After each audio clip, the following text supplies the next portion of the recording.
अस्सलाम वालेकुम dear students, मैं अरशद अली ऐं तव्हां मुंहिंजे चैनल यूट्यूब अलबाबा लर्निंग होम ॾिसी रहिया आहियो।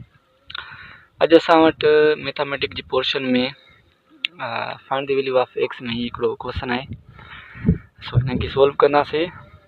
सोल्व करण खां अॻु में मां तव्हांखे ॿुधाइणु चाहियां थो त IB 5 to 15 matriculation category test में हिन टाइप जा सवाल अची सघंदा। ठीकु आहे, सो तयारी करे छॾियो, वक़्तु तमामु थोरो आहे। सो जॾहिं बि तव्हांखे हिन टाइप जा सवाल अचनि टेस्ट जे अंदरि या वरी क्लास जे अंदरि, ठीकु आहे, सो कीअं सोल्व कजनि सो पाण हिन वीडियो में सिखंदासीं। ठीकु आहे, सो मूव क्यों दा दर्जो आहे असां वटि एक्स प्लस एक्स अपान में 4 बराबरि आहे 20 जे।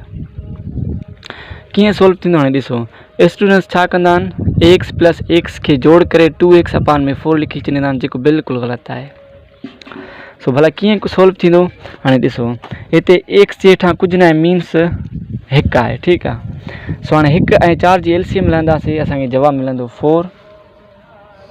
ठीकु आहे, सो हाणे 4 जेको असांखे जवाबु मिले उनखे डिनोमिनेटर सां वंड कंदासीं। ठीकु आहे, त 1 जेको आहे डिनोमिनेटर आहे, त डिनोमिनेटर सां वंड कंदासीं, असांखे मिलंदो जवाबु 4। वरी उन 4 खे असां जेको आहे न्यूमिनेटर जे मथां लिखी छॾींदासीं ज़रब जी निशानी ॾेई करे। ठीकु आहे, हिते एक्स जेको आहे न्यूमिनेटर आहे, एक्स जे मथां ज़रब जी निशानी ॾेई करे असां जवाबु लिखी छॾियोसीं। ठीकु आहे, अहिड़ी तरह 4 खे असां 4 सां वंड कंदासीं, असांखे जवाबु मिलंदो 1। 1 खे जेको आहे असां न्यूमिनेटर जे मथां ज़रब जी निशानी ॾेई करे लिखंदासीं। ठीकु आहे, सो हाणे असां छा कंदासीं, 4x खे जेको आहे मल्टीप्लाए कंदासीं, असांखे जवाबु मिलंदो 4x प्लस आहे त प्लस जी निशानी रखंदासीं, उनखां बाद में 1 खे जेको आहे x सां मल्टीप्लाए कंदासीं, जवाबु असांखे मिलंदो 1x। ठीकु आहे, सो हाणे 4x 1x खे जेको आहे जोड़ कंदासीं, जवाबु असांखे मिलंदो 5x। हेॾां अपान में 4 आहे त असां 4 लिखी छॾींदासीं। ठीकु आहे, सो हाणे छा कंदासीं, 5x अपान में 4 आहे त हीअ असां वटि 4 वंड में आहिनि।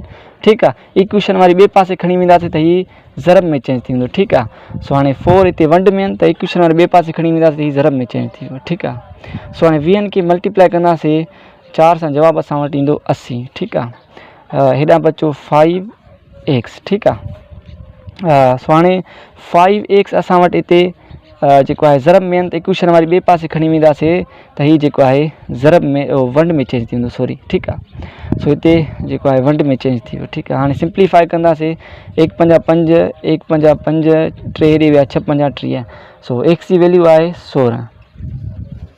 ठीकु आहे, सो जॾहिं बि हिन टाइप जा सवाल अचनि त हिन तरीक़े सां तव्हां सोल्व कयो, सो आसानी सां तव्हांखे जवाबु मिली वेंदो।